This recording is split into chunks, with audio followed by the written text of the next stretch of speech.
Pamenu studijų metais, kada mokiausi konsultavimą. Kaip kurso dalis reikėjo 10 susitikimų praleisti su psichologu. Ir pirma mintis man iš karto, kuri kilo į galvą, psichologas, man nereikia psichologo, aš nesu kažkoks ligonis, ką aš ten su juo kalbėsiu. Bet vos tik tais nuėjau pas jį ir susidūriau su profesionalu. Iš karto pamačiau, kad yra daugybė dalykų, kurių aš nežinojau, kurie yra manyje, apie kuriuos reikėjo pasikalbėti. Iki tos akimirkos, iki susitikimo su psichologu galvojau, kad buvau sveikas emociškai, psichologiškai. Bet po susitikimo aš pagalvojau, kad galbūt man reikia kažkur tai augti, kažkur tai šiek tiek pasigydyti. Daugelis iš mūsų, nors ir nesiskundžiame fizinę sveikatą, jeigu praplėstume sveikatos supratimą, visi mes turime kažkokią tai negalę. Ar tai emocinę, ar tai dvasinę, ar tai psichologinę, arba fizinę, su kuria mes gyvename, jinai netrukdo, bet jinai vis tik tais mus persekioja. Ir tik tais reikia profesionalo, kuris patikrintų mūsų sveikatą ir pasakytų, kad kažkur vienur ar kitur yra ligos šaltinis. Biblijoje, Mato Evangelijoje yra užrašyta 10 palyginimų apie tai, kaip Jėzus išgydo ligonius. Ir kas įdomiausia man iš visų šitų palyginimų, iš visų šitų istorijų, yra tai, kad Jėzus visus tos 10 žmonių išgydo labai skirtingais būdais. Vienus paliečia, kitiems pasako tiesiog žodį, su kiekvienu jisai elgiasi vis kitaip. Ir kodėl man patinka visos šitos istorijos, jos parodo, kad Dievas nėra fabriko savininkas, kuris tiesiog štampuoja dalykus ir su visais vienodai elgiasi.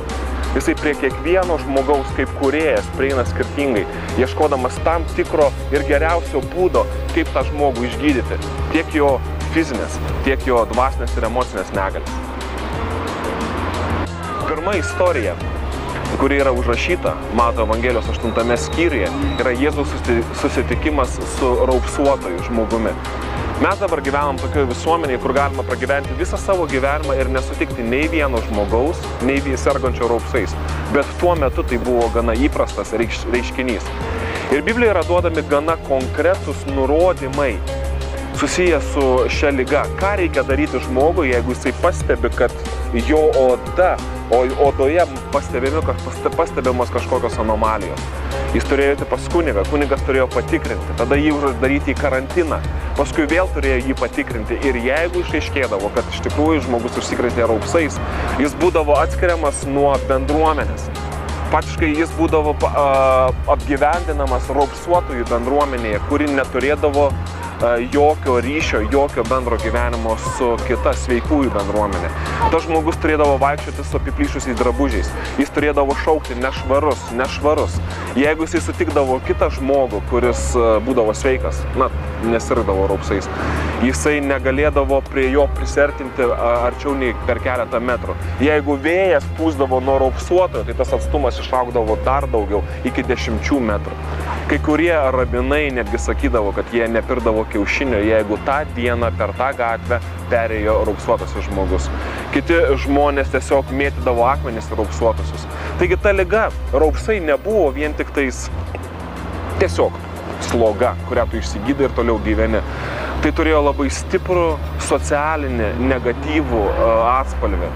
Tu ne tik tai sirgdavai, išgyvendavai fizinę negalę, tu būdavai atskiriamas nuo bendruomenės.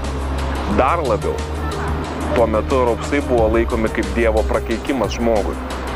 Taigi ta liga, jinai paliesdavo visas žmogaus gyvenimo dalis, tiek socialinė, tiek fizinė ir tuo pačiu dvasinė. Žmogus išgyvendavo ne tik fizinę negalę, jis išgyvendavo ir dvasinę kančią, nes buvo laikomas Dievo baudžiamu.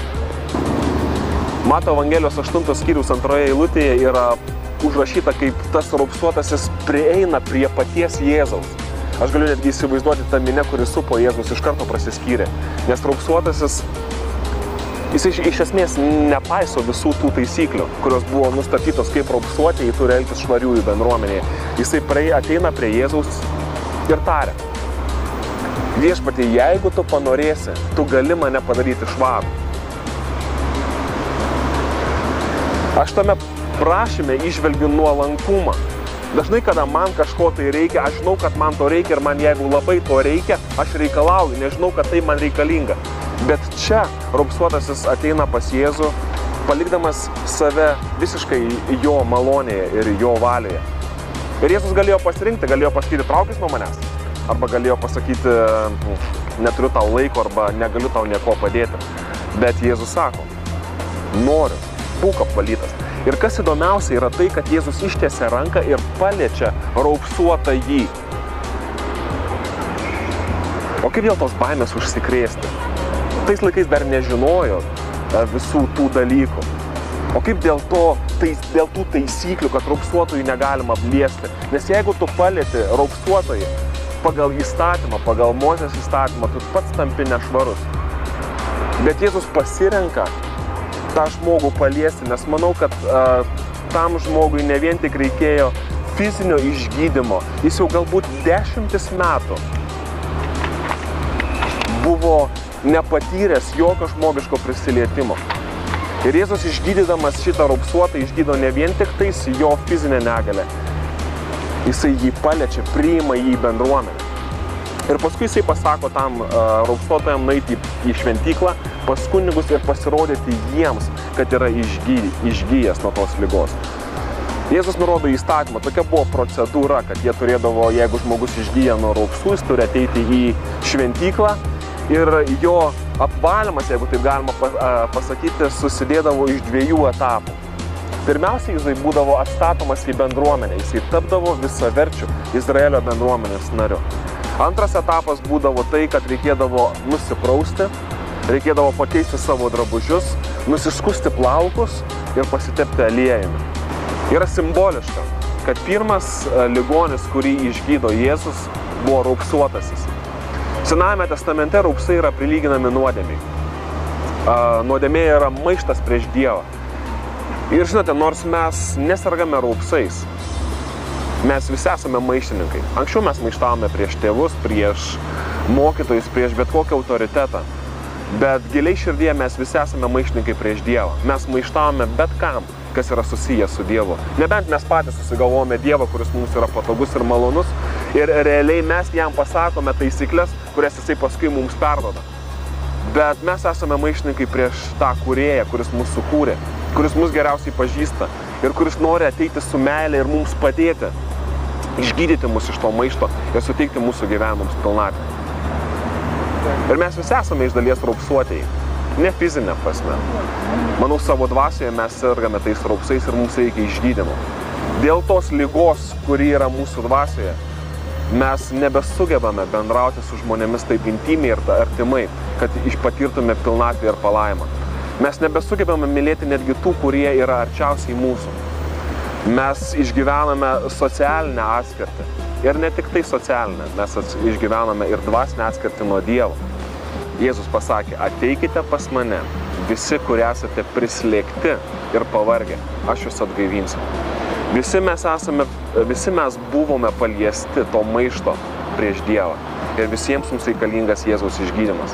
Jis vienintelis gali padėti, gali mus grąžinti į teisingą santykį su Dievu, su savimi pačiais ir su žmonėmis, kurie arčiausiai mūsų. Mes esame sergantis ir tokios progos nereikėtų praleisti.